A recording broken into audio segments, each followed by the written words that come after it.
শ্রী দাস। আমি ডক্টর অশোক সিনহাকে অনুরোধ করব আজকের সাংবাদিক সম্মেলনের বিষয় বিস্তারিত তুলে ধরার জন্য।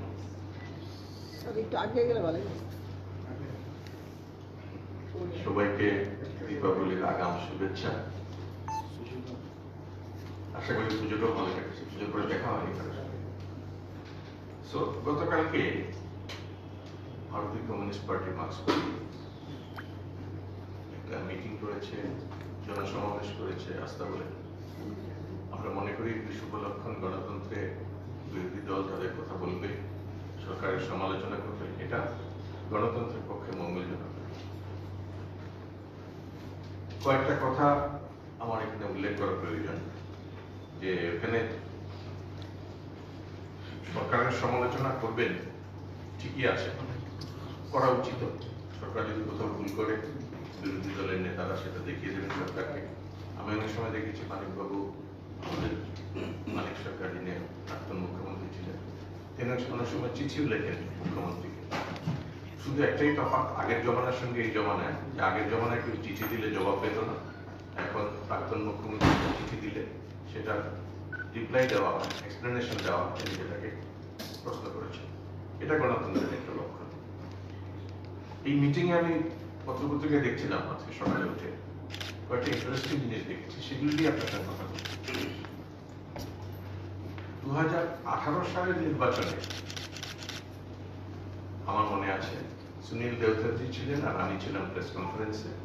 আমরা ঘোষণা করেছিলাম একটা ধর্মযুদ্ধ, যেটার সঙ্গে রিলিজিয়নের সম্পর্ক ছিল না, কারণ ধর্ম আর রিলিজিয়ন ব্যাপারটা আলাদা, অনেকে ক্লিয়ারলি বুঝেন না, অনেকে বুঝেন। সেই সময় থেকে আমরা খেয়াল করেছি একটা ট্রেনিং, যেটা সীতারামজি নিজের নামের সঙ্গে সুবিচার করে ধীরে ধীরে নিজেকে পরিবর্তন করেছেন গত 5 বছরে, এবং তিনি এখন প্রায় ভারতের সনাতন ঐতিহ্য নিয়ে কথা বলেন, যাতে করে আমরা আশ্বস্ত তিনি এখন আস্তে আস্তে রত্নাকর থেকে একদিন বাল্মীকি হবেন, একদিন তার দলটাও ভারতীয় ঐতিহ্যের সঙ্গে বিশ্বাস করে ভারতীয় ঐতিহ্য ভারতের সঙ্গে থাকবে, একটা পরিপূর্ণ ভারতীয় দল হবে আশা করছি। তিনি লবকুশের কথা বলেছেন, তিনি বলেছেন তার দল নাকি লবকুশ বিজেপির অশ্বমেধের ঘোড়া আটকাবে। কিভাবে রামকে নিজের পিতৃপুরুষের ঐতিহ্যের সঙ্গে যোগ করে তিনি ভালো করেছেন। তবে কে রাম, কে লক্ষণ, কে কুশ, কে লব, এগুলি তো পরের কথা, কিন্তু এই যে বিশ্বাসটা ওনার মনে এসছে, যে বিশ্বাসকে নিয়ে এখন কথা বলছেন, লবকুশ নিয়ে তিনি কথা বলছেন, সমুদ্র মন্থন নিয়ে, এটা একটা খুব ভালো লক্ষণ। আমি এই লক্ষণটা ওয়েলকাম করি। সীতারামজির এই লক্ষণটা আমাদের ভালো লেগেছে। আমি শুধু না একটা কথাই বলবো, বলেছেন ভারত নাকি গত 6-7 বছরে অর্থনৈতিকভাবে একদম পঙ্গু হয়ে গেছে, ভারতের গরিবের সংখ্যা বাড়ছে আর খুব বড় লোকের সংখ্যাও বাড়ছে। আমি ইউএনডিপির এই বছরের রিপোর্টে বলছি, যেটা ইউএনডিপি বলছে যে হিস্টোরিক চেঞ্জ হয়েছে পভার্টি লেভেল। গত 5 বছরে 22% থেকে নেমে ভারতের গরিবের পার্সেন্টেজ এসছে 10%। এটা আমাদের ভারতের রিপোর্ট না, এটা ইউএনডিপি রিপোর্ট। এই রিপোর্টটা দেখে সীতারামজি আবার যদি কনসিডার করেন তিনি কি বলবেন পরের বার, আমি আশা করবো এটা দেখেন। উপরে উপরে কোনো কথা বললে কেউ কিছু বোঝে না এরকম তো না। আমি ডেফিনেটলি অ্যাকসেপ্ট করি ভারতে এখনো দারিদ্র্য একটা বিশাল প্রবলেম, এটা একটা বিরাট চ্যালেঞ্জ আমাদের পক্ষে, ভারতীয় জনতা পার্টির পক্ষে, ভারতের যে কোনো সরকারের পক্ষে, এবং প্রত্যেকটা সরকার চেষ্টা করে দারিদ্র্য কমানো, এবং সেই চেষ্টায় ভারত সফল হচ্ছে। কমপ্লিটলি হয়নি, সময় লাগবে, কিন্তু হচ্ছে। এই মুহূর্তে ভারত পৃথিবীর 5ম দেশ, যার জিডিপি সবচেয়ে হাই, ইউকে কে ক্রস করেছে এই বছর। এটা কেউ খেয়াল করছেন না। হ্যাঁ, ভারতের জনসংখ্যা বেশি, তাই পার ক্যাপিটাল জিডিপি আগের তুলনায় কম, কিন্তু এখনো আমাদের চারদিকে যে দেশগুলি আছে তাদের তুলনায় ভারতের জিডিপি অনেক উন্নত। সীতারামজিকে নিজের নামের প্রতি সুবিচার করার জন্য আমি কংগ্রাচুলেশন জানাই। মানিকবাবু অনেক মানুষজন দেখে উত্তেজিত হয়ে পড়েছিলেন, তাই কিছু কথা, ধর্মনিরপেক্ষতা, ত্রিপুরায় ধর্মনিরপেক্ষতা ফিরিয়ে আনতে হবে। আপনারা সাংবাদিক, আপনারা মাটির খবর রাখেন। ত্রিপুরাতে ধর্মনিরপেক্ষতা বিপন্ন আমি তো কোনো সাংবাদিক ভাইকে কখনো এই প্রশ্ন তুলতে দেখিনি। এরকম কোনো ঘটনা ঘটেনি। এই ঘটনাটার কথা তিনি কেন বলছেন? তিনি এটা ক্রিয়েট করতে চাইছেন, যে জিনিসটা নেই ত্রিপুরাতে। ধর্মনিরপেক্ষতার সংকট ত্রিপুরাতে নেই, কিন্তু মানিকবাবুর কথাটা তুলে শুধু শুধু একটা নতুন ইস্যু তৈরি করার চেষ্টা করছেন। এসব করে লাভ হয় না মানিকবাবু, আপনি জানেন, আপনি আগেও করেছেন এটা। সবচেয়ে মজার কথা হলো মানিকবাবু বলছেন 10,323 নাকি তারা এলে সলভ করে দেবে। প্রেস কনফারেন্সে হাসাও ঠিক না, আমি হাসবো না, বাট এটা হাস্যকর। যে জিনিসটা আপনি ক্রিয়েট করলেন নিজের আত্মম্পরিতার জন্য, 10,323 শুধু না, আরো অনেকের জীবন আপনি নষ্ট করলেন, তাদের পরিবারগুলি। এমন একটা অবস্থা ক্রিয়েট করলেন কোর্টে যেতে যেতে, যেখানে তাদের সোজাসুজি ভাবে চাকরি দেওয়া অসম্ভব হয়ে গেল। তারপরে আপনি বলছেন এটা বিজেপির দোষ। বিজেপি ভিশন ডকুমেন্টে কি বলেছিল আমি পরিষ্কার করি, সংবিধানের দায়রায় থেকে যতটুকু করা সম্ভব সেটা করা হবে। অনেক কিছুই করা হয়েছে, সবকিছু করা সম্ভব হয়নি, এটা স্বীকার করি, কারণ এইভাবে করা সম্ভব না, সেটা করা সম্ভব না। এরপরেও চেষ্টা করা হচ্ছে অন্য কোনো রাস্তায় কিছু করা যায় কিনা। সংবিধানে থেকে আবার তাদের চাকরি দিয়ে আবার তাদের কেসে ফেলে বাইরে ফেলা, এই ধরনের ছেলে খেলা আমরা করতে চাই না। যে ছেলে খেলা মানিক সরকার করেছিলেন তার সময়ে। এফসিআই পারচেজ নিয়ে মানিকবাবুর বড় দুঃখ। আমি জানি দুঃখটার কারণটা, আমি জানি। এফসিআই পারচেজ করতে গেলে নাকি অনেক সময় দেরি করে ফেলে, অনেক সময় সময় মতো নেয় না, অনেক সময় সঠিক কৃষক থেকে কেনে না। আমি আপনাদের মনে করিয়ে দিই, বিরোধী দলে থাকার সময় আমরা বারবার সরকারের কাছে অনুরোধ করেছিলাম এফসিআই দিয়ে ত্রিপুরা থেকে ধান কেনান, যাতে করে ত্রিপুরার কৃষকরা কিছু টাকা পায়, এবং এই ধান কিনতে ত্রিপুরা সরকারের টাকা লাগে না, এই টাকা এফসিআই ফিরিয়ে দেয় ধানটা নেওয়ার পরে। কিন্তু তা সত্ত্বেও মানিকবাবু তার সময়ে এফসিআই দিয়ে ত্রিপুরাতে ধান কেনাতে রাজি হননি। তিনি এখন সমালোচনা করছেন, তিনি রাজি হননি আমরা বারবার বলার পরে।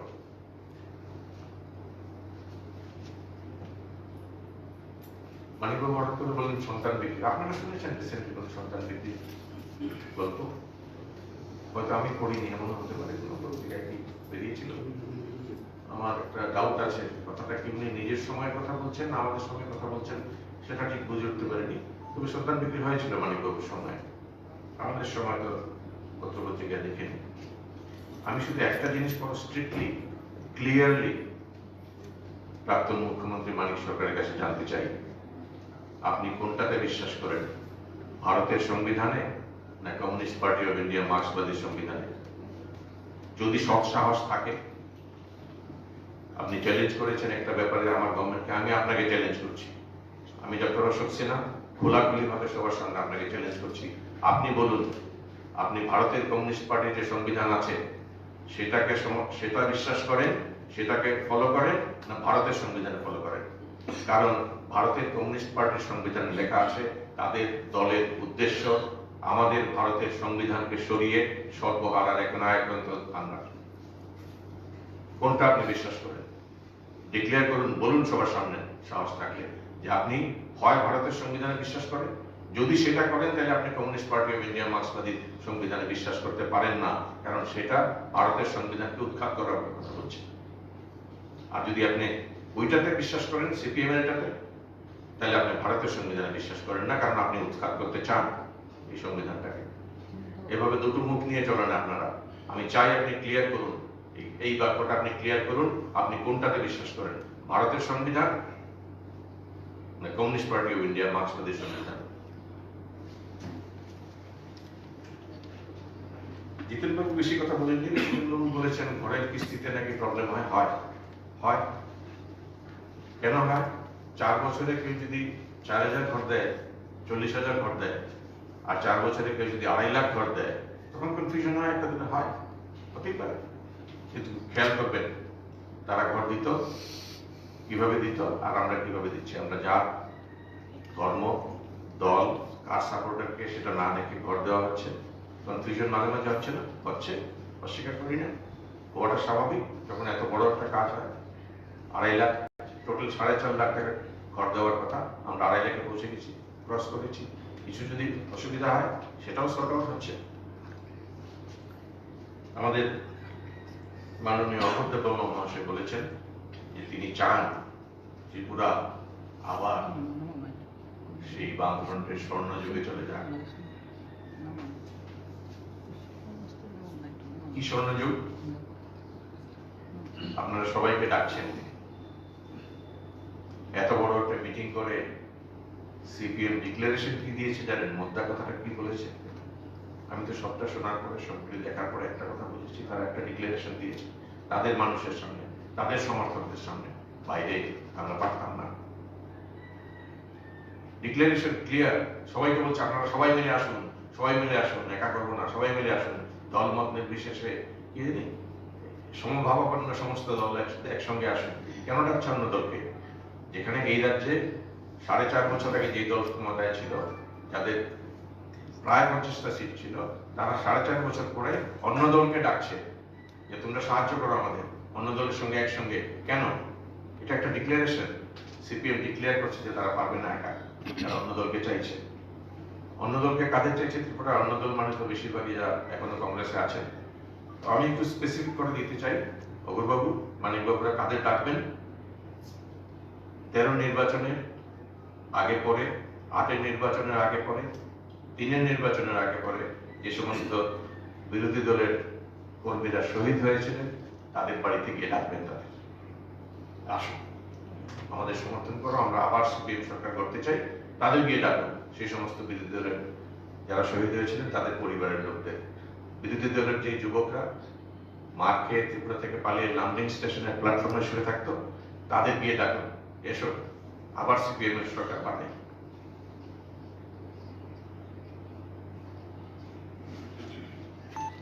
মানিকবাবুর এই ডিক্লারেশনটা আমি চাই মানুষ জানুক।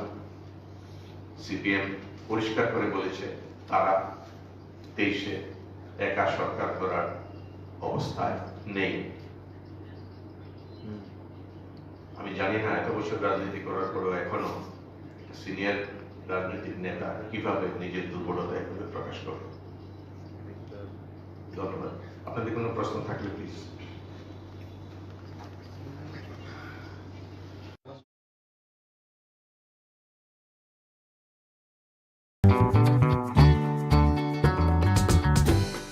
Jotonono khulumka Diwali shalno rugui ma Kunjustri Jewelers and Other Suppliers ni bekhakti khakahamte hamsak maya pharo Dipali shalni otong thokmano kitingei rizagi tongo 30% discount au kubinyo Diwali ni shalno rugui making charge ni shakawo rizagi tongo 30% discount oboni logi 1 lakh paimungo rizagi tongo gold coin Obo haikino 50,000 paimungo rizagi tongo kaisa pressure cooker te 25,000 rangni shopping Khlainani shape shop.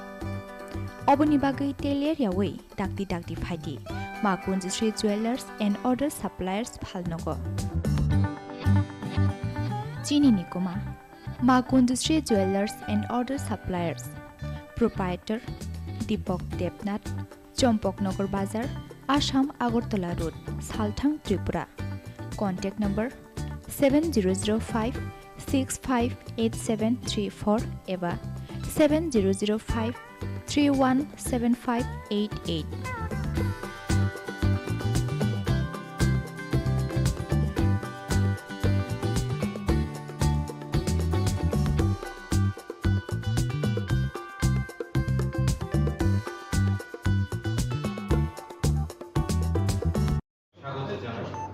আজকের এই সাংবাদিক সম্মেলনে উপস্থিত আছেন প্রদেশ বিজেপির সহ সভাপতি doctor Ashok মহোদয় এবং আমার ডান পাশে আছেন প্রদেশ বিজেপির এসসি মোর্চা প্রেসিডেন্ট শ্রী সুপ্রণ দাস।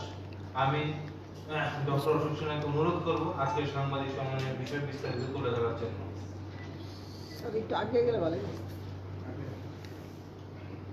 সবাইকে দীপাবলির আগাম শুভেচ্ছা।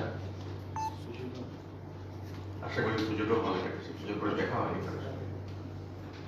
সো গতকালকে ভারতীয় কমিউনিস্ট পার্টির মার্ক্সবাদী একটা মিটিং করেছে, জনসমাবেশ করেছে আস্থা বলে।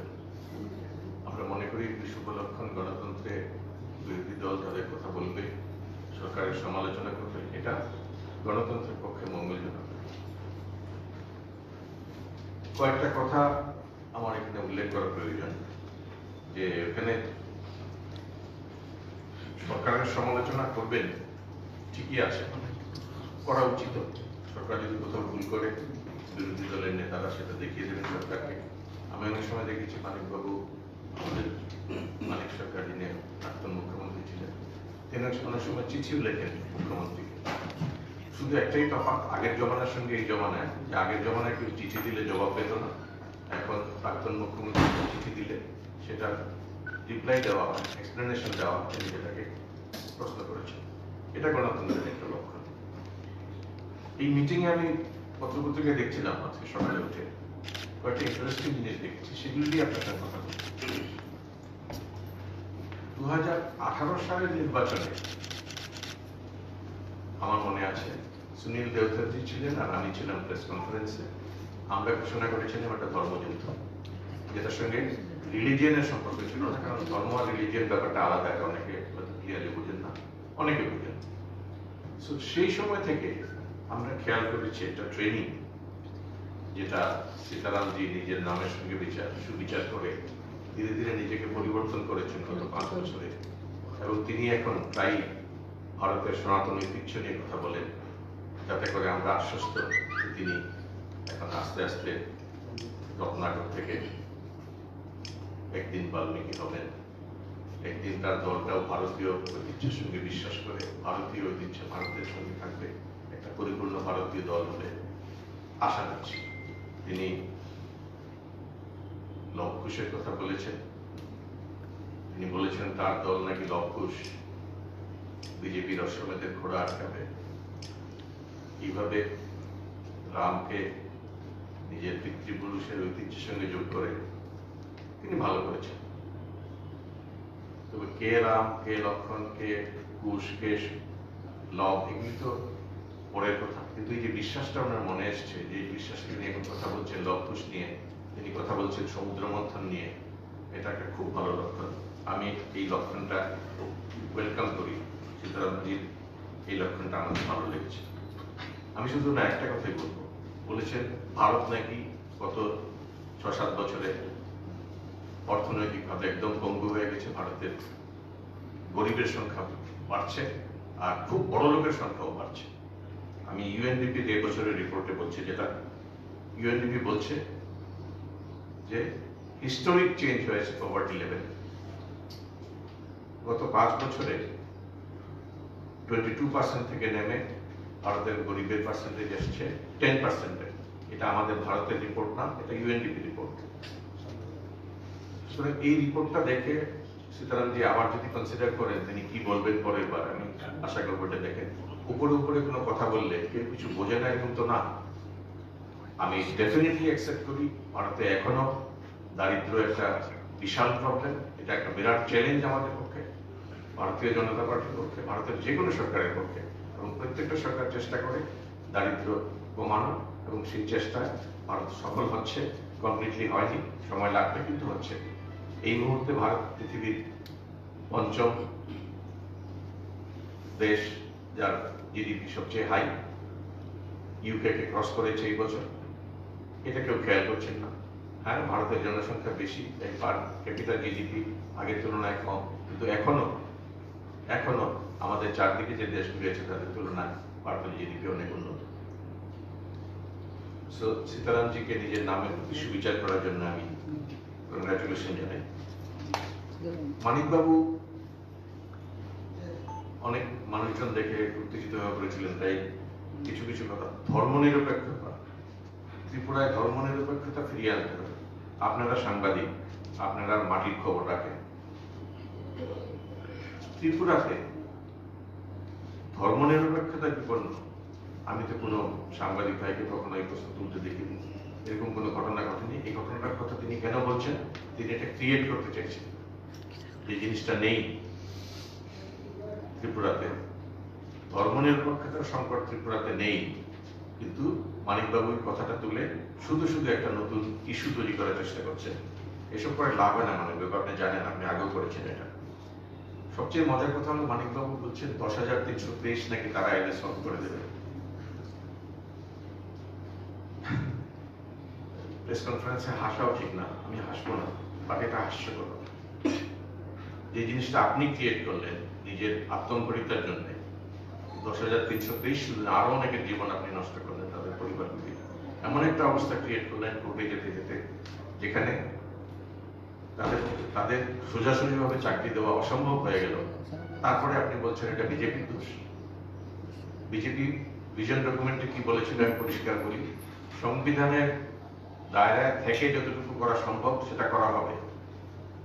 অনেক কিছুই করা হয়েছে, সবকিছু করা সম্ভব হয়নি, এটা স্বীকার করি, কারণ এইভাবে করা সম্ভব না, সেটা করা সম্ভব না।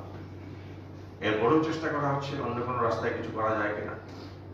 সংবিধানে থেকে আবার তাদের চাকরি দিয়ে আবার তাদের কেসে ফেলে বাইরে ফেলা, এই ধরনের ছেলে খেলা আমরা করতে চাই না, যে ছেলে খেলা মানিক সরকার করেছিলেন তার সময়ে। এফসিআই পারচেজ দিয়ে মানিকবাবুর বড় দুঃখ, আমি জানি দুঃখটার কারণটা আমি জানি। এফসিআই পারচেজ করতে গেলে নাকি অনেক সময় দেরি করে ফেলে, অনেক সময় সময় মতো নেয় না, অনেক সময় সঠিক কৃষক থেকে কেনে না।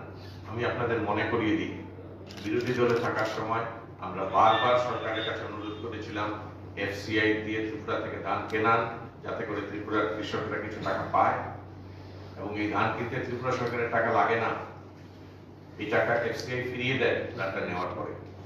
কিন্তু তা সত্ত্বেও মানিকবাবু তার সময়ে এফসিআই দিয়ে ত্রিপুরাতে ধান কেনাতে রাজি হননি। তিনি এখন সমালোচনা করছেন, তিনি রাজি হননি আমরা বারবার বলার পরে।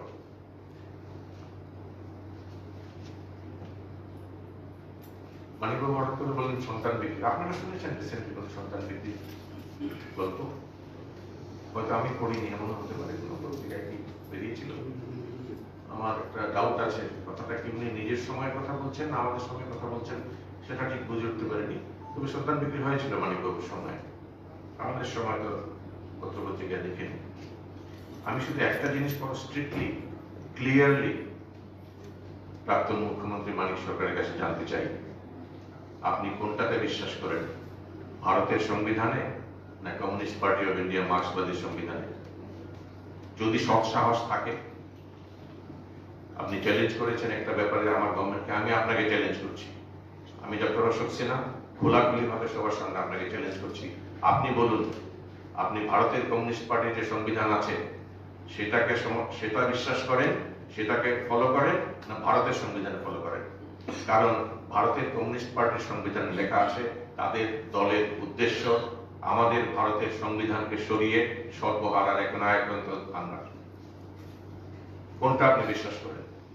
ডিক্লেয়ার করুন, বলুন সবার সামনে সাহস থাকলে যে আপনি হয় ভারতের সংবিধানে বিশ্বাস করেন, যদি সেটা করেন তাহলে আপনি কমিউনিস্ট পার্টি অফ ইন্ডিয়া মার্ক্সবাদী সংবিধানে বিশ্বাস করতে পারেন না, কারণ সেটা ভারতের সংবিধানকে উৎখাত করার কথা বলছে। আর যদি আপনি ওইটাতে বিশ্বাস করেন, সিপিএম এরটাতে, তাহলে আপনি ভারতের সংবিধানে বিশ্বাস করেন না, কারণ আপনি উৎখাত করতে চান এই সংবিধানটাকে। এভাবে দুটো মুখ নিয়ে চলেন আপনারা। আমি চাই আপনি ক্লিয়ার করুন, এই বাক্যটা আপনি ক্লিয়ার করুন, আপনি কোনটাতে বিশ্বাস করেন, ভারতের সংবিধান না কমিউনিস্ট পার্টি অফ ইন্ডিয়া মার্ক্সবাদী সংবিধান? জিতেনবাবু বেশি কথা বলেননি, জিতেনবাবু বলেছেন ঘরের কিস্তিতে নাকি প্রবলেম হয়। হয় কেন হয়? 4 বছরে কেউ যদি 4,000 ঘর দেয়, 40,000 ঘর দেয়, আর 4 বছরে কেউ যদি 2.5 লাখ ঘর দেয়, তখন কনফিউশন হয়, একটা দিনে হয়, হতেই পারে। কিন্তু খেয়াল করবেন তারা ঘর দিত কিভাবে দিত আর আমরা কিভাবে দিচ্ছি। আমরা যার ধর্ম, দল, কার সাপোর্টারকে সেটা না দেখে ঘর দেওয়া হচ্ছে। কনফিউশন মাঝে মাঝে হচ্ছে না? হচ্ছে, অস্বীকার করি না, হওয়াটা স্বাভাবিক। যখন এত বড় একটা কাজ হয়, 2.5 লাখ, টোটাল 4.5 লাখ টাকা ঘর দেওয়ার কথা, আমরা 2.5 লাখে পৌঁছে গেছি, ক্রস করেছি। কিছু যদি অসুবিধা হয় সেটাও সর্ট আউট হচ্ছে। আমাদের মাননীয় অভ্যর্থ মহাশয় বলেছেন যে তিনি চান ত্রিপুরা আবার সেই বামফ্রন্টের স্বর্ণযুগে চলে যাক। কি স্বর্ণযুগ? আপনারা সবাইকে ডাকছেন, এত বড় একটা মিটিং করে সিপিএম ডিক্লারেশন কি দিয়েছে জানেন? মোদ্দা কথাটা কি বলেছে? আমি তো সবটা শোনার পরে, সবগুলি দেখার পরে একটা কথা বুঝেছি, তারা একটা ডিক্লারেশন দিয়েছে তাদের মানুষের সামনে, তাদের সমর্থকদের সামনে, বাইরে আমরা পারতাম না। ডিক্লারেশন ক্লিয়ার, সবাইকে বলছে আপনারা সবাই মিলে আসুন, সবাই মিলে আসুন, একা করবো না, সবাই মিলে আসুন, দলমত নির্বিশেষে কি জানি সমভাবাপন্ন সমস্ত দল একসঙ্গে আসুন। কেন ডাকছে অন্য দলকে? যেখানে এই রাজ্যে 4.5 বছর আগে যে দল ক্ষমতায় ছিল, যাদের প্রায় 50টা সিট ছিল, তারা 4.5 বছর পরে অন্য দলকে ডাকছে যে তোমরা সাহায্য করো আমাদের, অন্য দলের সঙ্গে একসঙ্গে। কেন? এটা একটা ডিক্লারেশন। সিপিএম ডিক্লেয়ার করছে যে তারা পারবে না একা, তারা অন্য দলকে চাইছে। অন্য দলকে কাদের চাইছে? ত্রিপুরা অন্য দল মানে তো বেশিরভাগই যারা এখনো কংগ্রেসে আছেন। আমি একটু স্পেসিফিক করে দিতে চাই, অগ্রবাবু মানিকবাবুরা কাদের ডাকবেন? 13 নির্বাচনের আগে পরে, 8 নির্বাচনের আগে পরে, 3 নির্বাচনের আগে পরে যে সমস্ত বিরোধী দলের কর্মীরা শহীদ হয়েছিলেন, তাদের বাড়িতে গিয়ে ডাকবেন তাদের, আসুন আমাদের সমর্থন করো, আমরা আবার সিপিএম সরকার করতে চাই, তাদের গিয়ে ডাকুন। সেই সমস্ত বিরোধী দলের যারা শহীদ হয়েছিলেন তাদের পরিবারের লোকদের, বিরোধী দলের যে যুবকরা মার খেয়ে ত্রিপুরা থেকে পালিয়ে লামডিং স্টেশনের প্ল্যাটফর্মে শুয়ে থাকতো, তাদের গিয়ে ডাকুন, এসো আবার সিপিএম এর সরকার পাবে।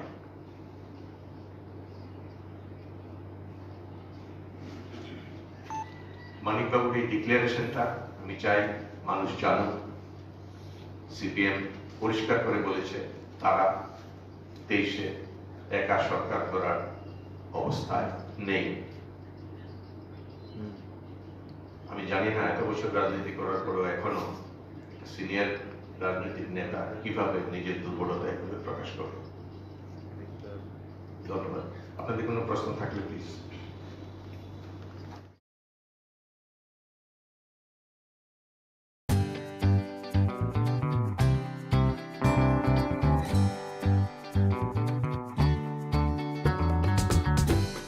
Jotonono Khulumka, Diwali Shalno Rwkha, Ma Industry Jewelers and Other Suppliers ni Bkhakti, Khakahamte Hamsak Maya Pharo. Dipali Shalni Otong Thokmano Kitingei, Rizagi Tongo 30% discount. Auku Bino. Diwali ni Shalno Rwkha, Making Chairs ni Shakawo, Rizagi Tongo 30% discount. Oboni Loklogi, 1 lakh Paimungo, Rizagi Tongo Gold Coin. Obo Hakino 50,000 Paimungo, Rizagi Tongo Kaisa Pressure Cooker Day, 25,000 Rangni Shopping Khlaiwi Shape Shop. Obo Nibagai Tailor Yawi, Dakti Fadi, Ma Industry Jewelers and Other Suppliers Phalnogo.